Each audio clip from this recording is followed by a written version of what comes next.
No. How many of you filled up an Operation Christmas Child box and brought it back? One.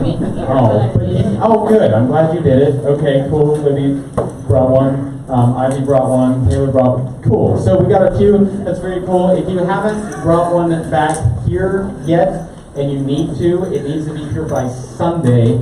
If you go to North, I know you can take them there too, and there are a bunch of other drop-off locations around town. So get those things turned in, because that would be fantastic. Get the gospel to a kid somewhere overseas, and they might just meet Jesus because of the shoebox that you send. And that'd be really, really amazing. Second thing that I want you to be aware of, Snow Camp is coming up. And I just want to confirm a special guest tonight. Alex, the soulless redhead Kanos, is officially going on the trip. So, notice his excitement.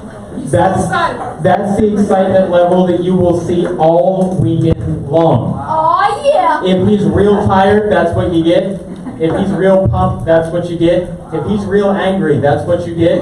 If his heart's broken, that's what you get. So, if you can't handle extreme excitement and emotion, this trip's not for you, because Alex will be there, okay? So I'm warning you, giving you a fair warning. He's going to be the party animal on the bus, so just watch it. Okay, so Snow Camp, $250. We have some more registration forms printed off and ready for you back there. So if you didn't get one last week because we ran out again, there are more back there, so grab one. Make sure tonight, while Azarian is speaking, which, by the way, Azarian is speaking,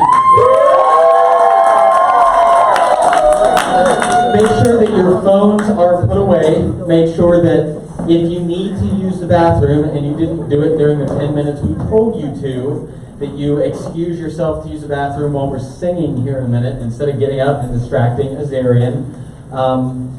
Don't be talking, goofing off and stuff, because it's super distracting, and that should be the case every week, that you respect the speaker, but especially respect Azarian, because he's better than the rest of us, okay?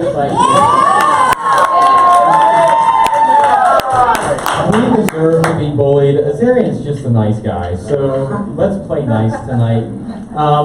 Also, I just want to announce that I won tonight, okay? So, my hat gets stolen, and I get it back, and you notice it's on my head right now. There's nothing wrong with it. Isaac, he thinks that he can bully me and get away from it. I stole his shoe, put it in the sink, turned the water on, and I've got video of him dumping the water out of his shoe back, and somebody else stole my hat. He wound up in a garbage can. So, can we just agree? Engage, I bullied him so hard tonight that he was literally crying behind the building. So,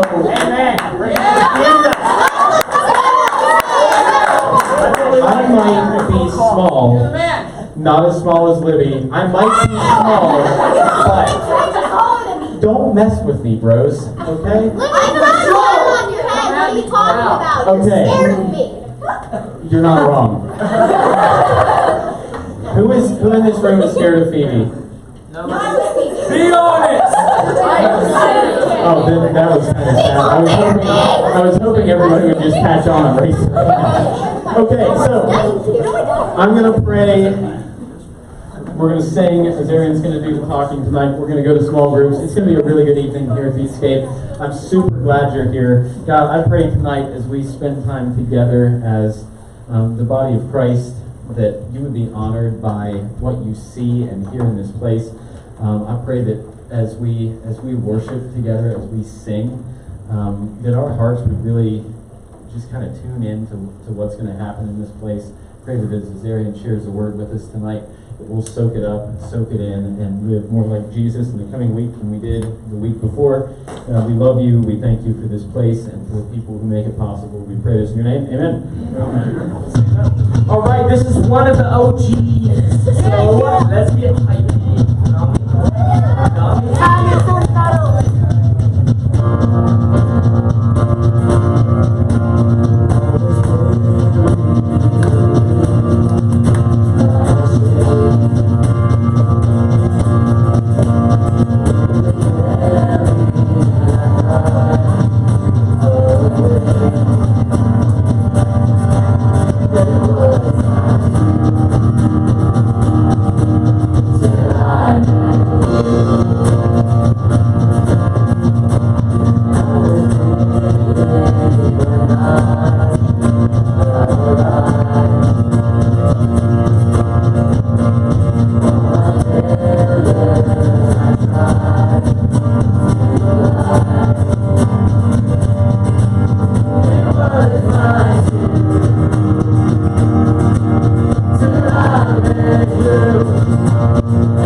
Are you better? Yeah. Okay.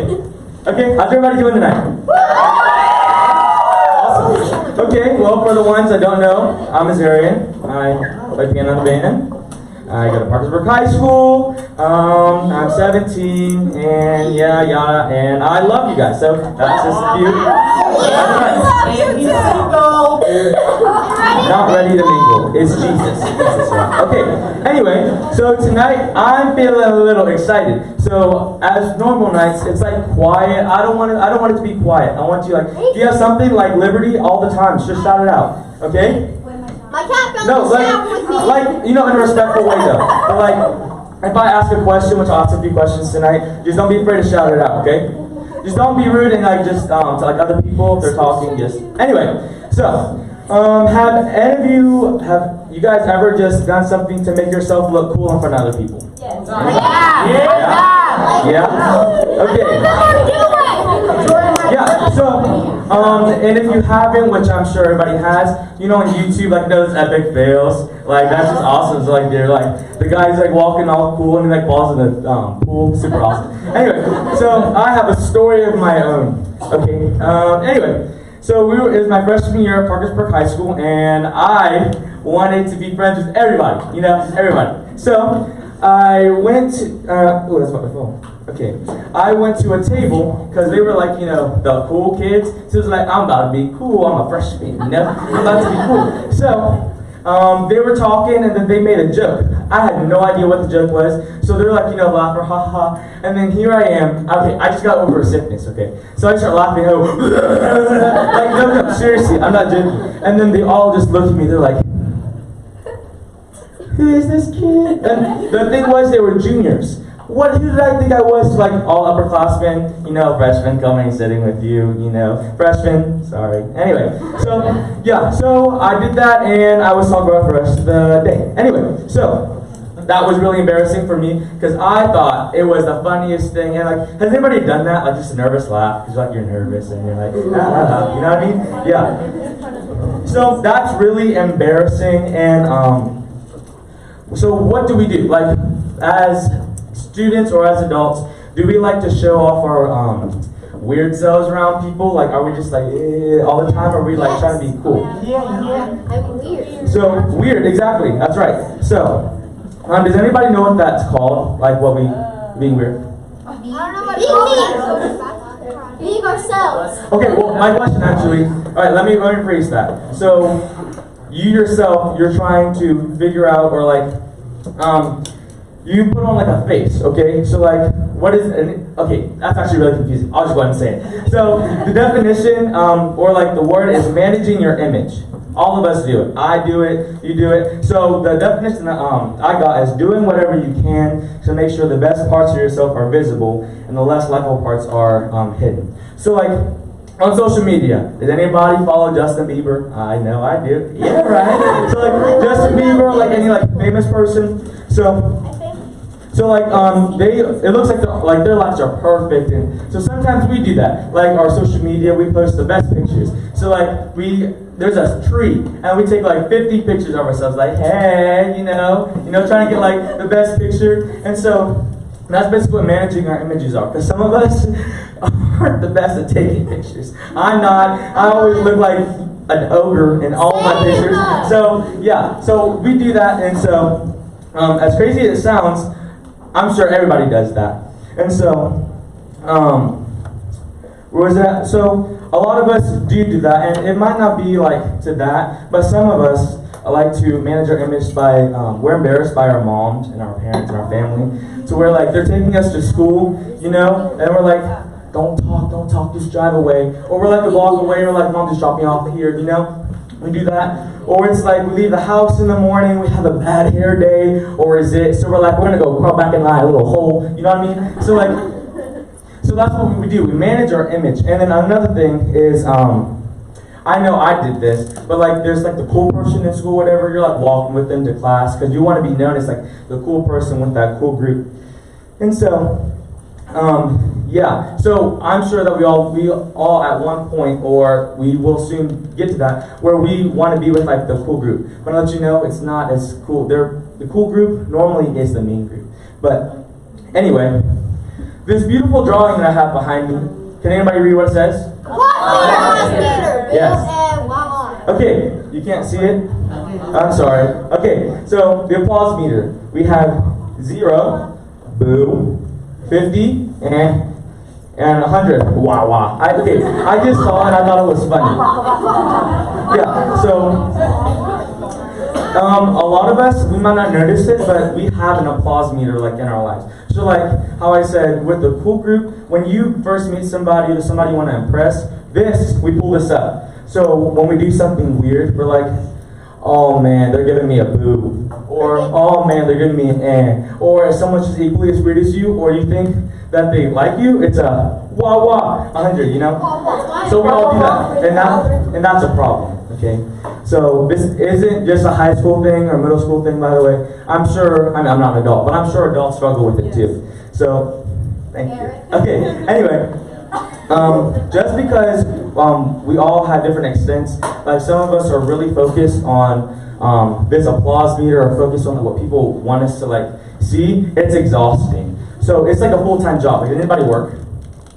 Yeah. So it's like exhausting when you get home from work, right? You're like, oh my goodness, because you're always focused on doing the job correctly. But like us, we're so focused on getting people to like us, we're exhausted when we get home. And so by the time we get home, we're either A, complete weirdos. We're like, because like our weird self is like trapped inside the whole day. So we're like, you know, so like we embrace ourselves when we get home, or we just take a nap. Like we just go take a nap, because I know, right? So that's what we do. I'm not saying if you take a nap when you go home or when you go home, it's not because this, but a lot of the time that's just the reasoning. So on top of that, it's being exhausting. The whole not looking dumb thing is frustrating, and it doesn't really work as we think it will. We all have like a teacher or a coach or a friend or family member who we try to impress, but then when we do something that we think is awesome or we're like striving at life, they just don't, like their actions don't show it. So we're like, we're never going to impress them, we're never going to. And that goes back to the applause meter. We want to be a wah wah, but we feel like they're giving us like an eh, you know? So, and when we do think that we're doing okay, it doesn't last as long as we think it will. One day it's gone. So like, what I mean is that in a class, you might get an A and you're like hoping your teacher like is very proud of you, or you get like the winning shot in the game, or you make like first violin, and it's like satisfying and it's rewarding and it's exciting. But then we go to bed and then we wake up and we're doing it all over again. We're trying to impress people all over again the next day.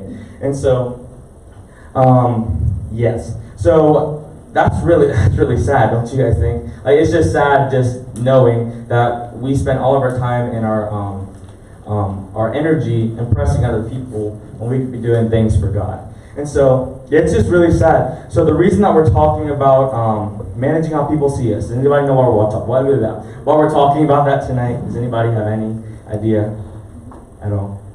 Because we should. Exactly. We struggle with it. And here's a sneak peek of what we're going to be doing, talking about. Very few things will threaten our freedom like image management. So what that means is it's the opposite of freedom. So instead of being free and like not caring what other people are thinking of us, we're just so tied down and we're so just like worried that we're always worried what other people are going to think about us. And so I like being able to see things or imagine things because it helps me to like process everything better. So has anybody got like really tight jeans before, like just skinny jeans? So like, yeah, so like you put them on and then, yeah, Eric.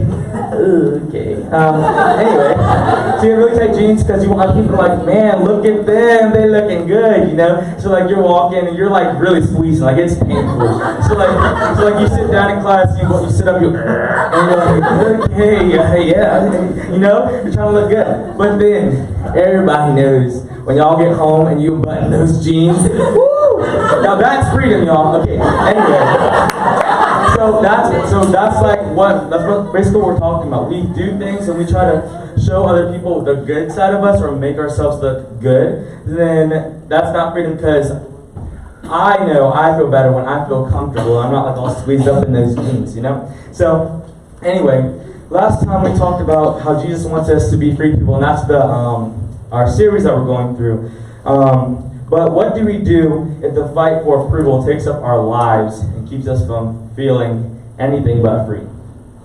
So that's just a question for you guys to ponder. But we're going to go back to 2 weeks ago. We were talking about a letter in Galatians, and it was a letter Paul wrote to a church who had the message of Jesus from Paul.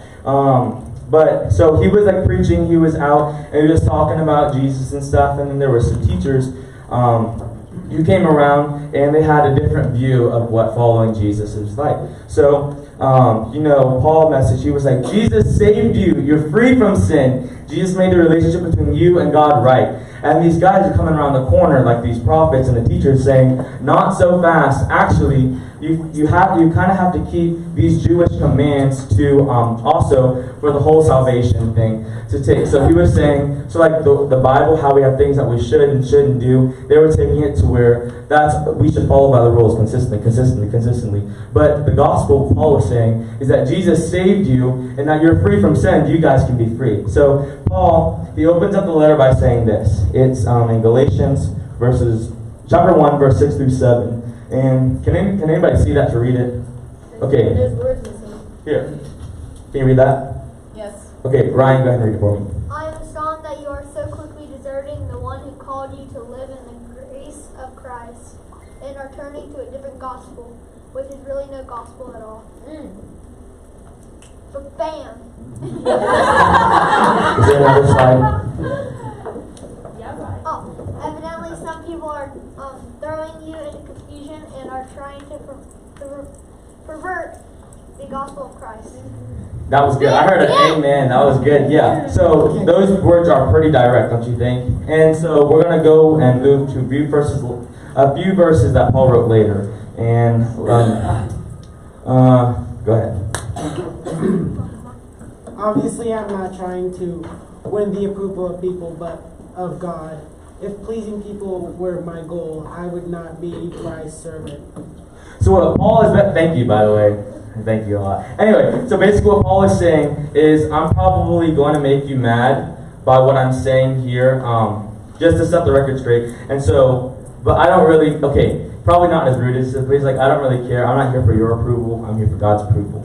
So that's really saying something that Paul, because he had many enemies. He was on the run for the most of his life. And if some of you who don't know Paul, because he started out with the name of Saul, and he was going around killing Christians and stuff, but he had like a whole Jesus-like moment, and he just came to Christ. But anyway, he was on the run for most of his life through the New Testament, and the government and just everybody was just always after him. And so that was a big step, because people were already talking about him and stuff, but he decided to take a stance, because once again, he wasn't worried about what they were thinking, but what God was thinking about him. And so he was just confused, because the prophets were Christians, but he's like, we're on the same team. Like we're fighting this battle together. We're doing this together. But Paul knew that when they were hearing the gospel, like at first they were hearing something than what was actually right. So he took a chance at rocking the boat. So potentially he was even jeopardizing his relationship with the prophets. And so that's just kind of scary, because the prophets were big, and they were ruling. So anyway, let's see. So because the message of Jesus was on the line, it was a message between what Paul was saying, what the prophets were saying, was that we have freedom from sin. And actually, let me just read it here. It's so much better. So it says, freedom from sin can't happen without the burden of people having to make their relationship with God run through their behavior. Okay, let me repeat that, because when I first read it, it was confusing. So it says, freedom from sin can happen without the burden of people having to make their relationship with God run through their behavior. So Paul had to make a decision. Did he care more about managing his image by what other people thought about him? Or was he going to be worried about what Jesus said about him? And so he wanted people to know with a shadow of a doubt that the real message was that Jesus saved us, and that there's grace found in his love. And so basically it was a decision between working for the approval of people or the approval of God. And so Paul spoke Paul spoke the words at the very beginning of the letter because he wanted to set the stage for the rest of the letter. So we're going to go back to a verse. It's Galatians 1:10. Yeah, so will someone else read it? Gage, go ahead. Obviously, I'm not trying to win the approval of people, but of God. If pleasing people were my goal, I would not be Christ's servant. So, Paul was more concerned with what he thought was right by God than what other people would think or say about him. So maybe you guys, because sometimes it can sound like a little harsh, but he wasn't being a jerk. He wasn't being a jerk. Going after the approval of God doesn't mean that you have the permission to act in such a way that no one likes you. So like, even though you know that we shouldn't cuss or we shouldn't gossip, it doesn't give you the right to attack them and be mean to them, because that's not what Jesus would do. He would approach it with love and kindness. So going after the approval of God does not mean losing the respect of others. So in fact, in the next verse, Paul addressed the church in Galatia as brothers and sisters. So he cared about the relationship with his brothers and sisters, but he knew that what they were believing isn't the complete truth. And so Paul knew that he needed to care about the relationship between him and the people, because if you ruin the relationship between the person that you're talking to or the people around you, how are you going to lead them to Jesus? Because if we're consistently being mean to other people or consistently talking behind their backs or doing that stuff, why in the world would they want to serve God like ours? And that's not fair, for one, to God, because He is love and that's all He is. But if we're here showing people that we're Christians and we're supposed to follow and live like Jesus, they won't want to be, for one, friends with us or like us, or they're not going to follow the same God that we do. So basically what Paul was saying is there's a difference between caring about something and being controlled by it. So he cared about the people who made up this church, and he also cared about the influence he had on their lives. He cared about having the influence with them, but he was not controlled by the need for their approval. So, and that's an important distinction that we need to make. The small difference that kept him from being controlled by whether they liked him or approved of them, and the difference between having that relationship with those people and allowing God to use them. And because God knew that free people live for God, not for the approval of others. But to put it even more slowly, and if you guys don't really get anything tonight, this is an important line. It says, free people live for Him, not for them. I'm going to say it again. Free people live for Him, not for them. Let's just say it all together. Okay, you ready? Free people live for Him, not them. Again. Free people live for Him, not them. Hey, okay. So, yeah.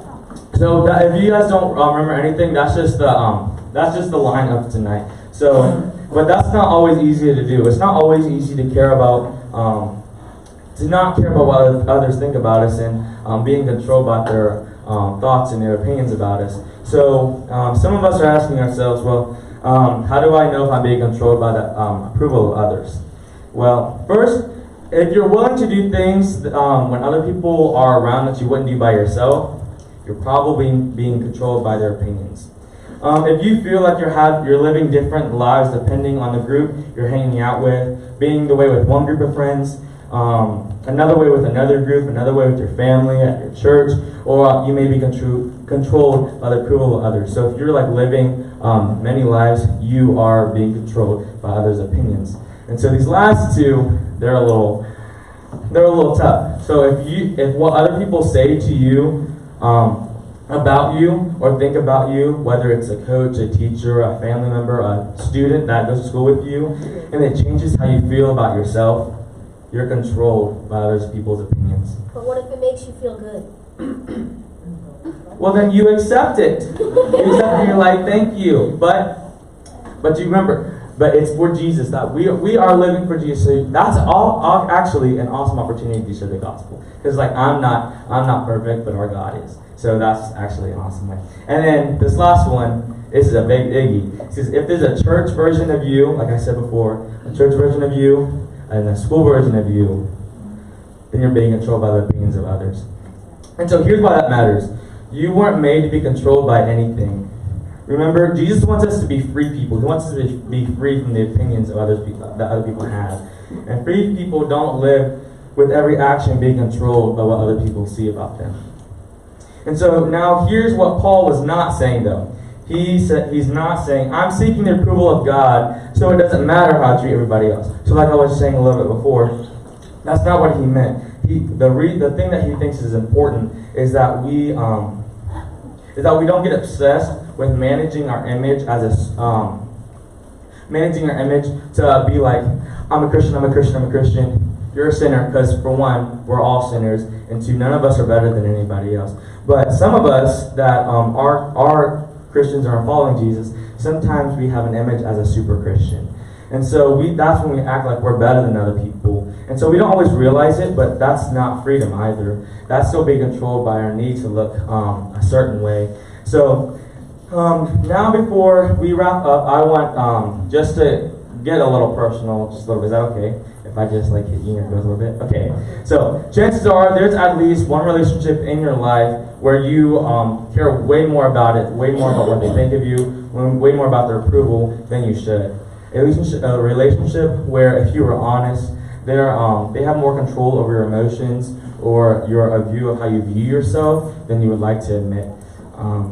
And that's true for me, and it's probably true for a lot of us. And so chances are they don't mean to have the influence over your life. In fact, they probably don't even notice. But you care so much about what they think that you take that. And so it's just like if you're with a friend and you just want to be friends with them so much and you've been friends forever, to where if they say, well, don't do that, don't do this, you're so focused on what they're saying about you. So like even if it's like a compliment, it's like, you look good today. Like that's nice. But then if they're like joking, some of us tend to take it in a different way instead of joking, but we take it, wow, he actually said that, like wow, I sound like that, just like stuff like that. So maybe people have even noticed it about you. Maybe someone has said something to you that you change when you act around different people. Maybe someone said you act one way when you're at church, or you act one way when you're at school. And so the question is, that I want you guys to be thinking about tonight, and as we go home, is what do you do? Do you guys act differently? Like, do you personally act differently when you're here at church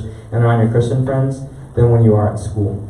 And so, a couple chapters later in this letter from the Galatians, Paul also says something else. And we have another verse.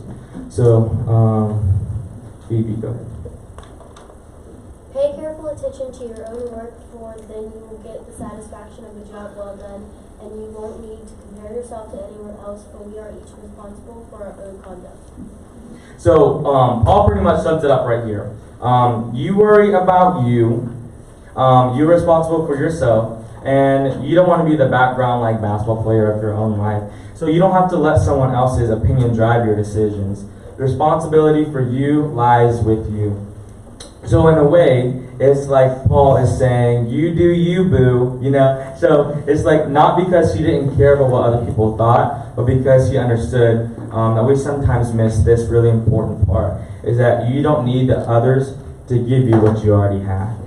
And so what I mean by that is you don't need their approval, because God made you already and he approves of the way that you are. He created you the way that you are for a reason. You don't need someone else's approval to say that you're beautiful. You don't need somebody else's approval to say that you're wanted, that you are loved. You don't need that, because God already spoke that over you, and he created that when you were in the womb.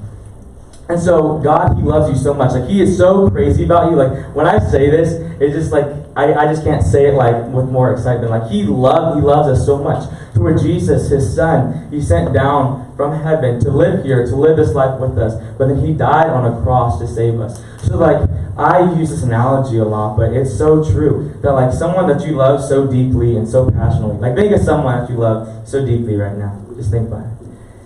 And then the question I have for you is, would you send them into this world to suffer the pain, to be beat, to be spat on, to have thorns in their head, and to die on a cross? Would you want the person that you love so much to die a crucial pain like that?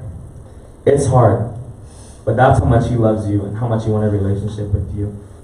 And so, caring about the approval of God and not them is super important, something that we all need just to continue to think about. And when they do that, when you guys start to worry more about what God thinks of you instead of what other people think of you, you're going to be free. So like what I was saying earlier with the pants, instead of worrying what other people look at you as and what other people see you as, or see you like looking, instead of worrying about that, you need to worry about what God thinks of you. And so, so if you do that, you can just lay in the rest and knowledge that God created you, and His opinion of you is that you're loved and you're beautiful, and that He is your Father. And so, a lot of us, it's hard sometimes because when other people think bad things about us, it hurts us sometimes. But something that I've grown to realize is that we will never meet the standard of the world. The standard is always you should be better. You should be better. You have to sing better. You have to be able to talk better. You have to we have to be better than what we are. And so we're never going to amount to what the world says that we should be. But we are enough for God, and that's why He sent for us. So as the band comes up, and we're about to go to small groups, I want you guys just imagine how different your life would be if you didn't feel the pressure constantly about managing your image all of the time, or get the approval of others.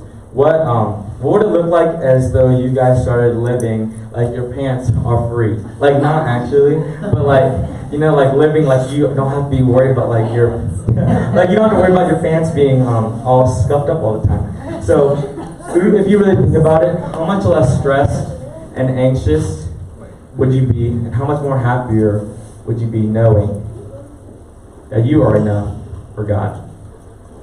That's just awesome to me. And so, that basically what Paul has been saying is that we don't have to worry about what other people think of us. Not saying that gives us the opportunity to be mean to them or rude to them, but that we don't have to get the approval and fight for the approval of others when God has already given that to us. And so, God wants us to be free, and free people live for Him, not for them. And so there's this one quote by Sadie Robertson, and I love it so much. It goes, the applause in heaven will always be louder than the laughter on earth. And that's just, it's so good. Like every time I think about it, it's because every time we do something for the Lord, every time we take a step out in faith, the applause that the angels give us up in heaven will always be louder than the laughter that we have here on earth. So tonight, can anybody tell me what you want to take away from it? Just the line. The line that we repeated to each other.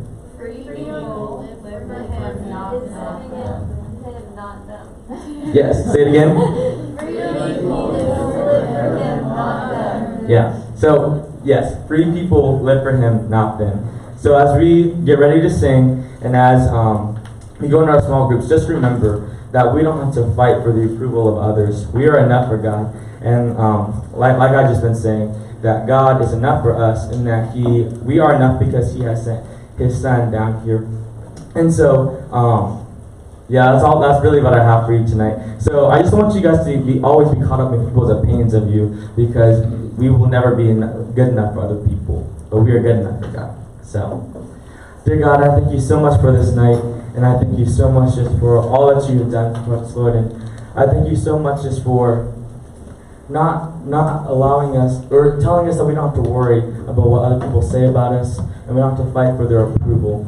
But God, that You have already approved of us, and that You love us so much, God.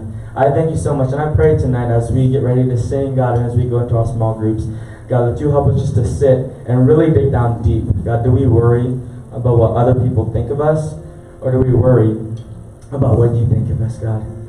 So right now I pray that You just move here in this space, God. Speak to our hearts. Convict us, Lord. Be here. And in Jesus' name I pray. Amen.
Thank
Man, I remember 4.5 years ago when I started working here at the Escape, and we get up here and we try to lead a song.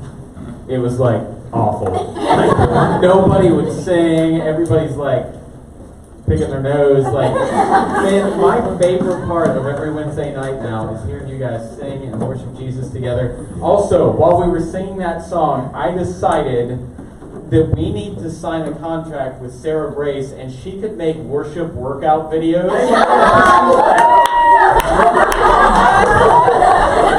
I'm pretty sure that I burned like 700 calories watching Sarah worship Jesus. We could make some big money here. So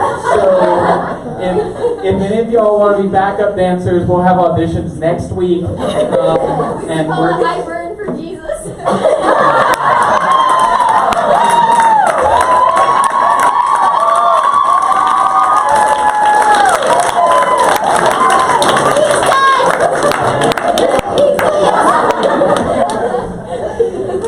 This actually has to happen.